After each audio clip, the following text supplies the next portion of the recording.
Domino effect पता है क्या होता है? यहाँ से आपने एक डोमिनो को गिराया तो एक के बाद एक सारे गिरते चले जा रहे हैं, बट आप पीछे नहीं देख सकते। मान लो आप वो डोमिनो हो तो पीछे नहीं देख सकते, आप सिर्फ आगे देख सकते हो। पीछे से जैसे धक्का पड़ा तो आपके अंदर एनर्जी आई, आपने आगे धक्का मारा और आपको आगे दिख गया कि मेरी वजह से वो गिरा, फिर वो गिरा, फिर वो गिरा, फिर वो गिरा, गोल अचीव्ड। किसने किया? मैंने किया। अरे भाई तुझे पीछे से धक्का पड़ा है। Everything is connected to everything else. This is law of Karma.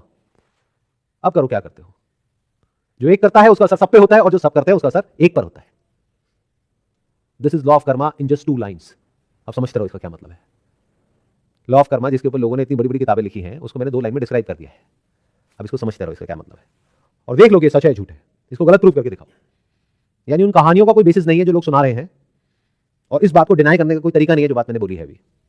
यानी कि अगर किसी छोटी बच्ची के साथ में रेप हो रहा है या फिर कोई छोटा बच्चा मान लो 4-5 साल का है और वो पोल्यूशन की वजह से तड़प तड़प करके मर रहा है, तो इसमें उसकी कोई गलती नहीं है, ना तो उस बच्ची की ना उस बच्चे की।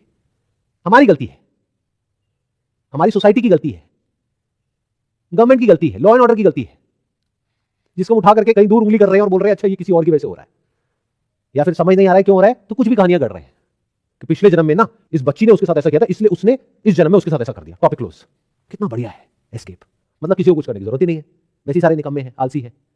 मतलब सोचो कितना आसान हो गया। अब ना आपको सड़कों पे जाना है, प्रोटेस्ट करना है, ना डंडे खाने हैं, ना किसी से लड़ना है, कुछ नहीं करना है, बस घर में बैठ जाओ, किसी के सामने हाथ जोड़ करके और बोलो हाँ जी आप बिल्कुल सही कह रहे हो। ऐसे आदमी को घुमा करके लगाओ, बोलो ये कैसे हुआ, आपको पड़ा ना, कैसे पड़ा? भाई मैंने क्या किया, आपके ही कोई पुराने कर्म है ना पिछले जन्मों के, वो घूम करके आप तक आ गए। मैं तो निमित्त मात्र हूं। पिछले जन्म में आपने मुझे मारा था, इस जन्म में मैंने आपको मार दिया। बट इतनी तो हिम्मत है ही नहीं। होती तो ये जो बात मैंने कही इस सच को ही देख लेते। देखने तक की हिम्मत नहीं है, करने की हिम्मत कहां से आएगी?